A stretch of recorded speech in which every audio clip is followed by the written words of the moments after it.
Hello everyone, नमस्कार, राधे राधे, सभी को वंदे मातरम। क्या हाल चाल। डाक विभाग की नई भर्ती की बात कर रहे हैं। जी हां साथियों, आ चुकी है और सबसे बम्पर वैकेंसी 47,770 पदों पर और फॉर्म भरना शुरू हो चुका है, जिसमें जीडीएस, एमटीएस, पोस्टमैन ऐसी काफी सारी वैकेंसी है। ये फॉर्म कहां से मिलेगा, इसका नोटिफिकेशन और कहां से अप्लाई करेगा, सारी बातें हम वीडियो के लास्ट में बताएंगे, क्योंकि नोटिफिकेशन वगैरह कहां मिलेगा सब बताएंगे बाद में। अभी जानते हैं इस वैकेंसी के बारे में ब्रीफ में सब कुछ। ठीक है, चलें शुरू करें जी। बहुत सारे बच्चे कह रहे सर इसमें कौन कौन सी पद है, क्या इसमें जीडीएस है या नहीं है, एमटीएस है, postman, mail guard, sorting assistant, PA SA, supervisor, clerk, stenographer, क्या ये सभी हैं।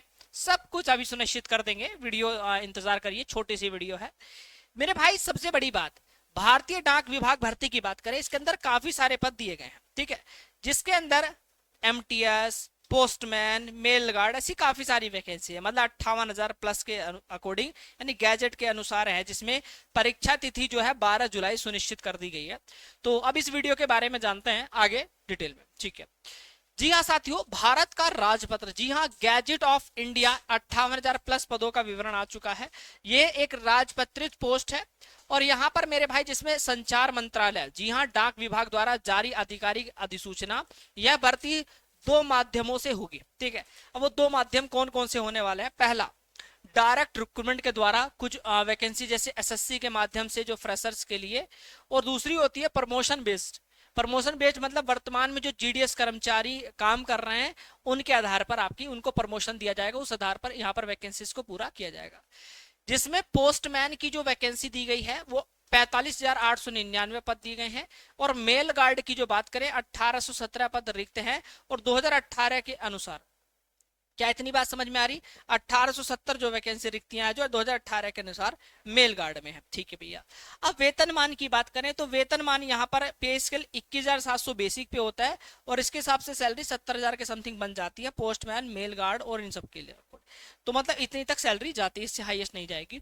अब बात आती है प्रमोशन की, तो देखिए यहाँ पर सिंपल सी बात है, आप जिन भी पोस्ट में आप जाते हैं, किसी भी कैटेगरी से आप लगे हैं मेरे दोस्त, आप यहाँ पर पहला होता है, बेस होता है ग्रामीण डाक सेवक। जी हाँ, जीडीएस की पोस्ट में आप जाते हैं, यहाँ से आपका पहला प्रमोशन होता है मल्टीटास्क स्टाफ, एमटीएस में जाते हैं। जीडीएस के रूप में 3 साल आपको काम करना पड़ेगा, रेगुलर सर्विस के बाद आप वहां जाएंगे। उसके बाद आपको जो पोस्टमैन या मेल गार्ड की जो पोस्ट मिलती है वो 5 साल बाद मिलती है। 5 साल काम करोगे तब ये बनेगा। और फिर उसके बाद आपका आता है पोस्टल या आपका सोर्टिंग असिस्टेंट। पोस्टल असिस्टेंट या सोर्टिंग असिस्टेंट अगर आप बनना चाहते हो तो पूरा 5 साल, यानी यहाँ पर कितना साल लग रहा है, 3 साल इस पोस्ट पर काम करना पड़ेगा, 3 साल और 5 साल, 8 साल काम करने के बाद तक यहाँ पर आप आ पाएंगे। ठीक है, और अगर आप डायरेक्ट जाना चाहते हो कि डायरेक्ट जाएं, तो डायरेक्ट जाने का भी एक तरीका होता है। ये तो प्रमोशन कोटा के द्वारा ऐसे डिपार्टमेंटल एग्जाम होता है, पोस्ट में रहने के बाद एक एग्जाम देना होता है, उसके बाद आपको मतलब इस पोस्ट पर 5 साल रहने के बाद आपको उस एग्जाम को देना होगा, आप डायरेक्ट भी यहाँ तक जा सकते हैं। क्लियर हो गया, ठीक है। अब आगे बात करते हैं, अब इनमें थोड़ा सा मैं अंतर समझा देता हूँ। मापदंड क्या है, देखो भैया, एमटीएस के लिए अगर अप्लाई करना चाहते हो, एमटीएस की पोस्ट के लिए, और पोस्टमैन या मेल गार्ड के लिए, तो दोनों में अलग अलग चीजें हैं। जैसे अगर आप एमटीएस के लिए भरोगे तो 10वीं पास के लिए, ठीक है, डायरेक्ट भी जा सकते हो, और मैंने प्रमोशन के द्वारा दोनों बातें बता दी है। ठीक है, इसमें एमटीएस में 10वीं पास चाहिए, कम से कम 3 साल का नियमित आपके पास जीडीएस सेवा का अनुभव होना चाहिए, कोई अधिकतम आयु सीमा नहीं है, लिमिटेड उतना ही सबके लिए बराबर रहेगा, मतलब छूट किसी में नहीं है। कंप्यूटर ज्ञान जो होगा अनिवार्य नहीं है यहाँ पर, यानी कंप्यूटर की नॉलेज नहीं है तो भी भर सकते हो, और यहाँ पर इतना ही है। और पोस्टमैन और मेल गार्ड, एक चीज आपने सुनी होगी कि स्थानीय भाषा की नॉलेज होनी चाहिए, ऐसी कोई मान्यता यहाँ पर नहीं दी गई। अब पोस्टमैन और मेल गार्ड की बात करते हैं, यहां पर इन्होंने कहा कि 10वीं पास होना चाहिए, कम से कम 5 साल का नियमित आपको क्या होना चाहिए, अनुभव होना चाहिए 5 साल का। 50 वर्ष तक का यहाँ पर मतलब 50 तक के लोग यहाँ पर भर सकते हो, और 1 जनवरी 2026 को देखते हुए आपकी एज काउंट की जाएगी।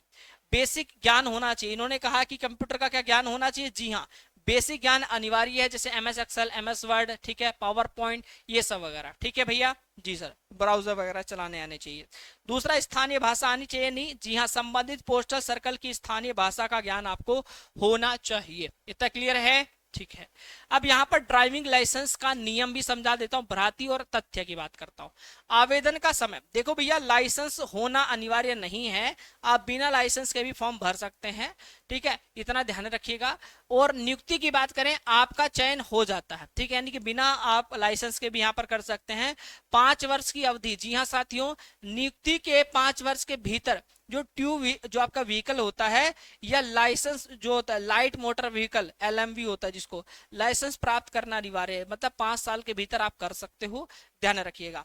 इसके बाद यहाँ पर यानी कि लाइसेंस न होने के कारण आपका फॉर्म भरने से ना रुके, ये मत सोचना कि सर नहीं है तो क्या मैं भरूं या नहीं भरूं, ऐसी कोई दिक्कत यहाँ पर नहीं है, ठीक है भैया। चलो आगे बात करते हैं। अब यहाँ पर आता है सर्कल वाइज रिक्तियां। जी हाँ, पहले मैं सर्कल वाइज समझा देता हूँ। जैसे देखो हर जगह की अलग रिक्तियां होती है। जैसे गुजरात में जाएंगे तो पोस्टमैन कैडर के लिए 362 पद दी गए हैं। अगर डिवीजन वाइज बात करें तो 160 जनरल में हो गई, फिर OBC में, SC में, इस प्रकार अलग अलग बटी होती है। जैसे राजस्थान में देखो MTS की पोस्ट जो आई है, जनरल में 18, EWS में 4, OBC में 3, ST में 3, ऐसे 28 पोस्ट दी गई हैं। हरियाणा में 20 है, ठीक है, पोस्टमैन और मेल गार्ड में, जिसमें 11 पोस्टमैन में है, 9, ठीक है, 11 ऐसी OBC SC ST में इस प्रकार बटी हुई है, ठीक है भैया। चलिए अब यहां पर बात करें, ध्यान दें, विभाग द्वारा रिक्तियों की संख्या घटाई या बढ़ाई जा सकती है। जिन सर्कलों में पोस्टमैन या MTS की रिक्तियां अभी घोषित नहीं है, वे बाद में अपडेट की जाए। मतलब बहुत सारी ऐसी भी आपकी क्या है सर्कल है जहां पर आपकी अभी रिक्तियों को घोषित नहीं किया गया, अपडेट नहीं किया गया। तो आप लोग ये मत सोचना कि हमारे यहाँ वैकेंसी नहीं आई है, हर जगह आएंगी, पर अभी समय लगेगा, धीरे धीरे हर जगह की वैकेंसी का नोटिस खुलता जा रहा है। अब जैसे कि महाराष्ट्र मुंबई की बात, मैं सभी जहां तक की मुझे डिटेल पता है, मैं जितना मैंने देखा है मैं उतना बता दूंगा। महाराष्ट्र मुंबई में भैया MTS के पदों पर आई है, जिसमें मुंबई रीजन में 107 है, नवी मुंबई में 14 और अन्य में सम्मिलित है और भी सीटें, जिसमें 398 टोटल है। छत्तीसगढ़ में 11 रिक्तियां आई हुई हैं, जम्मू कश्मीर में 7 आई हैं पोस्टमैन की। नॉर्थ ईस्ट सर्कल में अगर बात करें, जैसे आपका अगरतला, अरुणाचल प्रदेश, मणिपुर, मेघालय, मिजोरम, नागालैंड, इन सब की मिलाकर 71 पोस्ट हैं पोस्टमैन और MTS की, ठीक है भैया, जिसमें 48 पोस्टमैन हैं और 23 आपके MTS दिए गए हैं। इसी प्रकार मेरे भाई परीक्षा की समय सीमा भी यहाँ पर एकदम फिक्स है।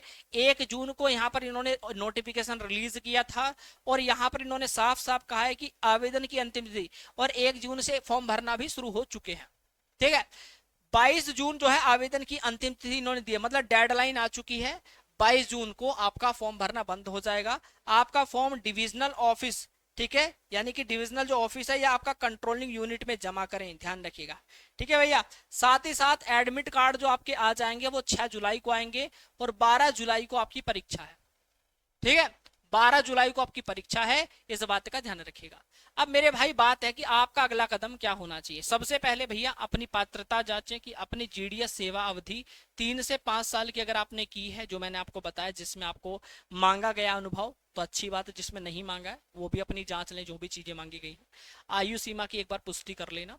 फॉर्म जमा करने की अंतिम तिथि 22 जून है, तो उससे पहले अपना डिवीजन ऑफिस में जाकर अपना आवेदन जमा कर लेना। सिलेबस डाउनलोड कहाँ से करना है, परीक्षा पैटर्न और विस्तृत जो सिलेबस है आपको आधिकारिक नोटिफिकेशन की PDF में दिया गया है, उसमें देख लेना।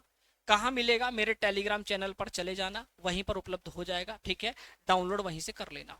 सर कौन सा टेलीग्राम बताऊंगा अभी, तैयारी शुरू कर देना। कंप्यूटर की बेसिक जानकारी आपको होनी चाहिए, इतना ध्यान रखो। आपके सर्कल की स्थानीय भाषा MTS में नहीं है, बाकी पोस्ट में मांगी गई है, इतना भी आपको पता होना चाहिए। बाकी बेस्ट ऑफ लक मेरे भाई, अपनी तरफ से प्रिपरेशन करो, मेहनत करो। ये आपका टेलीग्राम चैनल है रीजनिंग बाय विकास सर, ठीक है। यहाँ पर मैं आपको वो जो कंप्लीट नोटिफिकेशन आया है यहीं पर मैं अपलोड कर दूंगा, आराम से डाउनलोड कर लेना। किसी प्रकार की कोई दिक्कत आती है, कोई जानकारी चाहिए, आप मुझे, मेरा इंस्टाग्राम है रीजनिंग बाय विकास सर के नाम से ही, यहीं पर आप मुझे फॉलो करना पहले, क्योंकि भाई मैं आपको यहाँ अपडेट डालता रहता हूँ ऑथेंटिक, और फिर आप मुझे यहाँ पर मैसेज कर देना, ठीक है। मैसेज करके मुझे बता देना कि विकास भैया ये प्रॉब्लम आ रही है, सॉर्ट आउट करने की जिम्मेदारी है, ठीक है। बाकी मेहनत करो। मैं इस चैनल पर रीजनिंग पढ़ाता हूँ, मेरा नाम रीजनिंग बाबा आप लोगों ने रखा है, क्योंकि मैं रीजनिंग स्पेशल आपको पूरा पढ़ाता हूं। अगर आपको तैयारी करनी है इस चैनल पे सुबह 10 बजे, शाम को 10 बजे कराता हूं। और आपका कोई एग्जाम टारगेट करते हो, वनडे एग्जाम किसी भी की तैयारी करना चाहते हो और एक बार रीजनिंग ऐसी पढ़ाना चाहते हो कि किसी भी एग्जाम में बैठूं तो नस्ते नाबूद कर दूं, तो मेरा रीजनिंग का complete basic to advance batch आ चुका है। आप लोग मालविया क्लासेस इस ऐप को इंस्टॉल कर लेना, MALVIYA Malviya classes, play store से डाउनलोड करके रजिस्ट्रेशन कर लेना। पेड कोर्स में या फाउंडेशन बैच के अंदर जाकर ये बैच दिखेगा और आप बाय बाय नाउ कर देना, ऐड आएगा स्किप करके, अप्लाई कूपन पे कूपन कोड लगाना M12 M12 कूपन कोड जैसे आप लगा के अप्लाई करोगे आपको पूरा का पूरा बैच मात्र 99 रुपए में आपको पूरा मिल जाएगा। ठीक है, तो जाकर एनरोल करो, बेहतरीन कंटेंट के साथ पूरा बैच मिलेगा, अच्छे से तैयारी करो। बाकी आज के लिए इतना ही रखते हैं, तब तक के लिए नमस्कार, जय हिंद, जय भारत, वंदे मातरम साथियों।